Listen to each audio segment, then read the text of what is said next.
That's Hi good. everyone, welcome back to the Freedom Podcast. I remain your host Victor Mulu, and today I have in the studio with me a very special guest, my mentor, Mr. Abraham Lurie, and I would like him to introduce himself to you guys before I start going deep.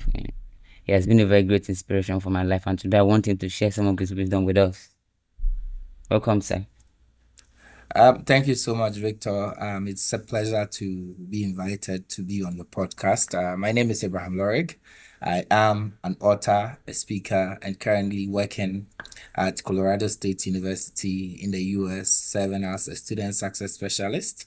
And I have worked with Victor in the past through Linked Africa, a mentorship program. And it's been a pleasure. It was a pleasure. The journey was really good. And I believe this discussion that we're going to have is going to be very beneficial for all of you listeners. So I can't wait to get this started. Yeah, thank you so much, sir, for joining today. I'm honored to have you. So today's topic, I titled it "Trust the Process." And honestly, it's one concept that relates to almost everybody in life. At one point in your life, you may be going through a season where you don't know where you're headed. You don't know what the next turn is going to be. You have no choice but to either trust the process or give up or switch lanes. So I want us to dive deep into that topic, trust the process, and I'd like to hear what what it means to you, trusting the process, what it means to you. Thank you. Yeah. So I believe the word trust the process, the phrase is one of the most quoted phrases, but it is 100% true. It's one of the phrases that most people use almost in everyday language. But the underlying fact is that without trusting the process, you can't count on the result.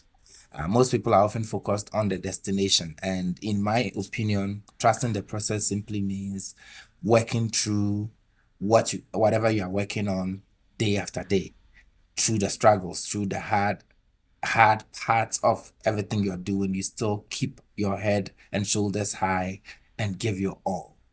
In other words, whatever you're working on will not come to you easily if it's a goal that you really mean to achieve. So trusting the process simply means knowing that there will be times that will be hard, there will be easy times. You may meet people who support you, may not have the support that you need. All of it is part of the process of working towards success.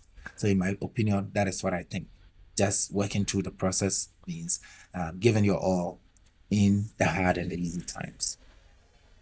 Okay. Thank you so much. I deeply relate with it because I've had to juggle different things. I want to do this, I want to do that, and I'm kind of feel like I'm walking on parallel lanes. Sometimes I feel like giving this one up for the other, but I just have to, keep going, per se, Mhm. keep going, trusting that, I'll figure it out on the go rather Yes. than, just shutting one down, not knowing if the other is the right move. I just have to keep walking by faith like the prophets say. So I have some other question that I would like you to, how did you navigate an uncertain season in your life where you had to trust the process and keep putting one foot forward before the other? Yeah, so even before I go into that one, there's something that you said that really resonated with what I was thinking about. When you said there are times you had to just put one foot in front of the other, not knowing what the results will look like. I think that is one of, I would say, the nemesis to human success. We often want to see the end before we take the step. But we are blessed with believing that we can achieve things, but we are not blessed with knowing what that looks like, if that makes sense. So, for example, Yeah, it does. not to sound overly spiritual, but if you take Joseph, for example, if Joseph knew he would be great, he saw it in dreams and all of that. But if you knew the process it would take him through to get to that goal, probably he would have rejected it. So, we are often That's true. glad and happy to sometimes even believe. Some of us believe so much will be great. We believe in it. We see it even in it looks almost real to us.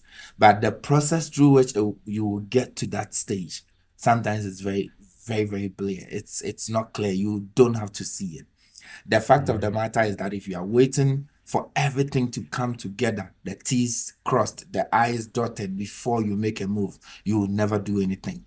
That is why a great proverb says that he who waits to do a great deal of good will never accomplish anything. The whole idea is to take it one day at a time. And now, just jumping straight into me navigating. Can you repeat that part again? Navigating a difficult period in my life. Yeah, Is that what yes, in navigating a period in your life where you had to trust the process. Where you had to trust the process, yeah. Yeah, I think all my life has been like that, just trusting the process. I am from the background of, those people who things usually do not come easy to us. And I get it. Somebody would say I'm being pessimistic. No, but that's my life. Um, I remember right from high school when I graduated, in my area, I would write application letters for people in the area. They would go for jobs, they would get the job, and I would write dozens for myself, and I'll not get even an interview. So it is not as if my letters were not good because the same letters that I write for them to get the jobs, I write it for myself, and it doesn't work for me. Yeah. But if there's something that I have come to know about myself is the fact that I am open to difficulties. I'm open to doing things the hard way, and I never get discouraged. So that aside, even when I tried to apply for schools in the US, I just had to trust the process. I did it for 5 years. There are two friends of mine one is in Canada and one is in the UK right now. I took them through the application process. We did everything together. I wrote their personal statement for them. They are there right now. They were there for 2 years before I had an opportunity to come. So I say that to mean if you are out there and sometimes it feels like things happen for people around you, but it doesn't happen for you, just trust the process. Just wait for your turn. I am also of the school that believes that when things are going well for people around you, it means God is in your neighborhood. You Yeah, I understand? It agree. means I He's very agree. close. Yeah. So that is why it's happening for them. So it's gonna get to you. So anytime Yeah. my friends had something going for them, I'm excited. I'm like, yeah, it's gonna get to me soon. Um, Yeah. so yeah, that has been some of the things. I just keep working hard. I just keep putting my all my hope and everything in what I'm doing. I am a writer. I write books, and I remember my first book. It took me 2 years. I was looking for publishers. I just had to trust the process. I would go to this one, they reject me on and on and on. I remember even when I got the book published, the first school that I took the book to, one of the it was one of those general knowledge books. I called it Ancaloric's Library, and social studies teacher was called to come and look at the book and see if the school would recommend it for students. The teacher didn't even open the first page. She just turned the book up right front and she said it's a bad book, Ah. which is mean to say to someone. And I was a young writer, Ah. very optimistic, very strong. Like I was so passionate. She just dampened my spirits. I walked out of the What? school, shoulders down, my head bowed down. I was so worried. I felt like then writing is not for me. So Damn. that whole evening I wept because I had spent 2 years on the project and someone just uses 2 seconds to tell me it's a To bad book, destroy work. which could just kill everything in you. But I thank God again, that same night I sat on my bed and I told myself, other people's opinions about me does not determine who I become. So the next day, I was so excited again. I got up, picked five of the books in my bag, just went around schools in the area, and I had to trek long distances just to get to the school because I didn't have money on me. So I would go to the school, speak to them, hand the book over to them, and tell them if you need more copies, I can drop some. Just read it if it's good. And lo and behold, that book is the same book that sponsored my journey to the US, paid for my flight, Wow. paid for everything. The same book that someone said is a bad book. So I just had to trust the process. I just had to keep one foot in front of the other and not let the world tear me down. So I have Wow. seen that over and over and over. And here, even in the US, I had to write, when I completed my master's program, I had to write over 400 applications. When I say this, people think I'm exaggerating. I wish I could share my LinkedIn page with you right now and you see job applications on LinkedIn alone, 360 something on there. And even the 400 is just an understatement because I did some applications online. I did some on Handshake. I was just doing applications wherever I can. Everywhere. Yes. And you have worked with me, you know I'm thorough. I don't just do things Yeah, sharply. yeah, So each application I yeah. did, I took time. I worked on it. So every night I would do 10 applications. My goal was to do 10 before I sleep. And it would take me hours to complete the 10. But nothing was happening. I was not hearing from any of them. And I kept the process. I kept Oh, going with the process on and on and what on. kept you So going? that's a What good kept you question. going? What kept me going? I think, first of all, I would say God. I'm a Christian, so listeners forgive me if I sound that way, but I would say grace. Because regardless of how strong you think you are, sometimes the invisible hand that carries you, if it's not there, it's hard to really keep going. So I think God first. The second thing is that I had reasons. They say that reasons will keep you going when your goals are not working anymore. If you have a goal and you don't have a reason why you want the goal, sometimes when you get tired, you forget about the goal. But I had a reason. First of all, I had a 75-year-old mom at home and I had made a lot of promises to her. I'll take care of you, I'll buy you a house. And I felt because of her, it's not just about me anymore. I have to make sure I take care of her before she leaves this earth. I have 22 nephews and nieces, and they're all counting on me. I can't let them down. So those reasons kept me going. If your reason is bigger than yourself, you always find a way. That's what I think, and that's what has kept me going. I Wow. had so many goals I wanted to achieve, and I believed staying here for a while will help me to settle down. Definitely, my goal is to come back to Africa. I started a company called Image of Africa. So one day I'm going to move back to Africa, run this thought leadership platform and youth development organization. So the goal was to just stay here for a while and then come back. So I think that was what kept me going, just trusting the process and knowing that it's going to work. And lo and behold, the interview started pouring in. And later I had so many jobs to choose from. And God. the rest is history. God, Yeah. I hope people listening to us like will get inspired because it takes a lot of dedication and resilience to keep going when things are not working, especially the way you thought it would. Some people Mm, like here in Nigeria, a lot of people think that once you just travel out of the country, that your life becomes automatically easy. And I know that mm. that's a lie. It's an It's idea a that they lie. just have in their head. I think life is even harder out there than it is here in Nigeria. Because when you go there, you don't have a family, you don't have a support system like you have here, right? Mm, So when you go there, you are all by yourself and you have to bring something valuable to the table. Nobody's coming to give you a job because you just came into the country. It's only here in Nigeria that they look at you special, that you came back from another country. But out there, nobody cares about you. Nobody's looking at your face. You have to be, someone that brings something valuable for them to give you something. In fact, you have to work for every dollar by the hour. yeah. That's how I understand it. Yeah. So I Yeah. know it's not easy to keep going when things are not working as you expect. And some of the things you said that really, really resonate with me was, you say when things are happening for people around Yeah. you, God is in your neighborhood. It Mm. reminded me of a saying I once heard that if you hang around a barber shop for long enough, you will get a haircut. Haircut. He reminded me Yes. of that, and Yeah. that's the truth. Yeah. You may not be working Mm. right now. You may not know how how it's gonna happen, but just keep at it, stay at it, keep doing what you do. You're getting somewhere.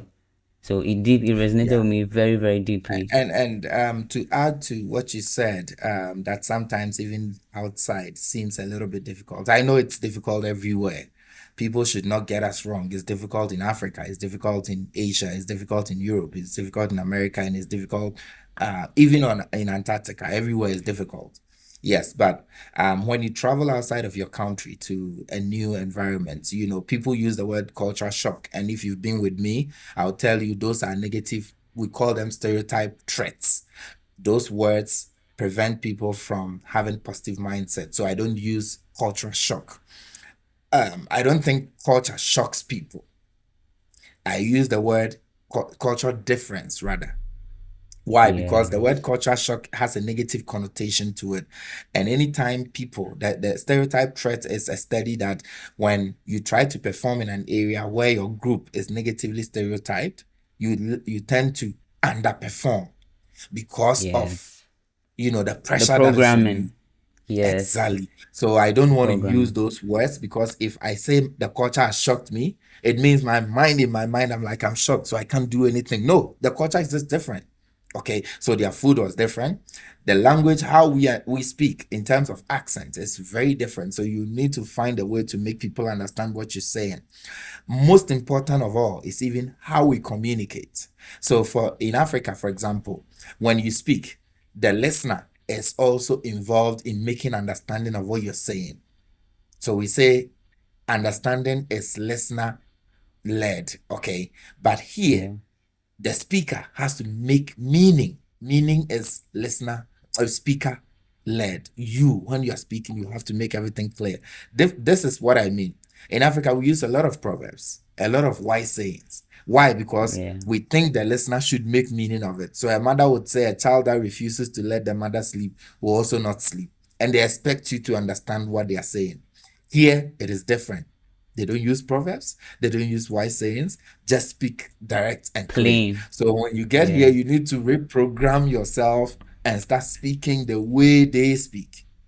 When I say Yeah. this, most people think it's a lie, but those who are here, when I get to speak with students, I tell them, forget about how you were trained sometimes and listen to how they speak here and follow tune. So it's difficult a little bit. So I agree with you.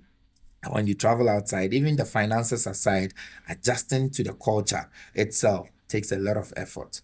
Yes, and all of that is about trusting the process again, trusting how things are going to work out from the first day that you arrive and on and on.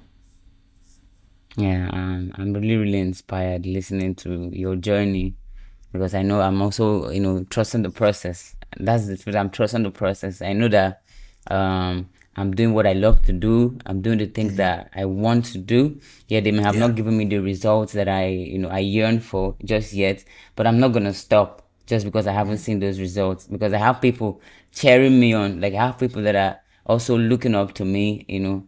I have a reason. The why is very heavy. The why, is heavy. So I can't even give up. If I give up, then what happens? So I don't have a choice. I have to trust the process through to the end of the tunnel. I have to. yeah. So I'm If not your why giving is up. strong enough, you can overcome anyhow. Yes, yeah, that's it. Yes, That's true. yes. So I have another question, like not a question actually. I was like, I wanted you to like out of this our conversation, I would like to tell something or say something to the generation listening to us, to our viewers. What is one thing you would say to them to encourage them to trust the process? I know you've said it all, but like this is just you trying to, give them one word that they will hold on to. Yep. Mm. I want to use the word, speak around the word instant gratification. And when I say gratification, the current generations, millennials and Gen Zs especially. Gen Alpha is still coming up, so they are kids now, but Gen Zs and millennials especially are inclined to always want quick results. That is why studies show that when people get glued to short videos, it is quicker to get them than long videos. That's why TikTok was a Yeah. hit instantly because people want things to go fast, and YouTube Fast. Yeah. videos are too long. They don't want that. They want fast results, and TikTok is providing that. So I'm saying this to mean this. It is harder for the current generations to trust the process than for the older generation. Because the older generation was not used to fast internet. They were not used to fast electricity. They were not used to fast food. So they had to trek long distances. So they were used to things taking time. Our Yeah. generation can be in Accra and the next 45 minutes you are in Kumasi. You can be in Lagos, next 20 minutes you are in Abuja. So things are Yeah. quicker in our generation. So we tend to always want things to continue to be quick like that. Yeah. But my biggest advice to you is that instant gratification will kill your dreams faster than anything else will do. If you are always focusing on getting the results fast, you will be disappointed. Things don't work like that in the real world. Whoever told you things work in a way that you go to sleep today and the next day you are a millionaire, it's just throwing dust in your eyes. And I want the current It's generation to voodoo. understand. It's voodoo. It's voodoo. Yeah, Yeah. that's a good way to put it. I want the current generation to understand one thing, that it is good to trust the process. It is good to work yourself out, to be involved in it. I have this saying that I have these three P's. Wherever you are, be present, participate, and prevail. In other words, be there, be involved, participate in whatever you are doing, your own goals, your own future. Be part of it. And it is important to also check the people around you. That is something I mentioned earlier. Check the people around you. Why? Because if all the people around you are people who do not believe in trusting the process and they want fast results, and you are not that kind, it is better you move away. They say ships don't sink because of the water around them, but ships sink because of the water that gets into them. So the people So around you are important, but also those who you allow into your inner circle becomes very crucial. That is why listening to things like this is so important. Listening to podcast videos like this would train your mind to come to believe that things can happen, but they take time.